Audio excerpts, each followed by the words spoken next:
Hi friends, welcome to my channel.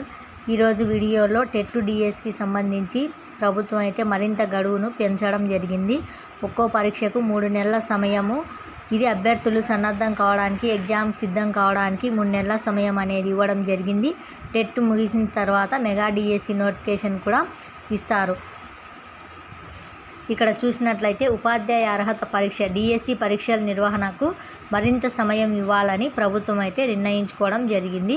అభ్యర్థులు, విద్యార్థి యువజన సంఘాల విజ్ఞప్తుల మేరకు ఈ నిర్ణయం అయితే తీసుకుంది. టెట్ డిఎస్సిలో ఒకదానికి సన్నద్ధం కావడానికి అభ్యర్థులకు 3 నెలల గడువు ఇవ్వనున్నారు. ఇటీవల ఇచ్చిన టెట్ షెడ్యూల్ ప్రకారం ఆగస్టు 5 నుంచి 20 వరకు ఈ పరీక్షలు అయితే జరగాల్సింది ఉంది.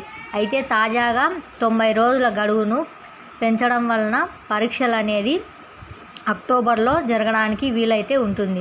ఆ తర్వాత డిఎస్సికి నోటిఫికేషన్ ఇచ్చి మళ్ళీ 3 నెలలు సమయం ఇస్తారు. దీనివలన బీఈడి, డిఏడి పూర్తి చేసిన అభ్యర్థులకు కూడా మెగా డిఎస్సికి హాజరయ్యే అవకాశం ఉంటుంది. సో టెట్ డిఎస్సి నిర్వహణకు కొత్త తేదీలు ప్రభుత్వం అయితే త్వరలోనే ప్రకటిస్తుంది. గత ప్రభుత్వం అమల్లోకి తెచ్చిన అప్రెంటిస్ విధానాన్ని రద్దు చేయాలని కూటమి సర్కార్ మరొక కీలక నిర్ణయం కూడా తీసుకుంది.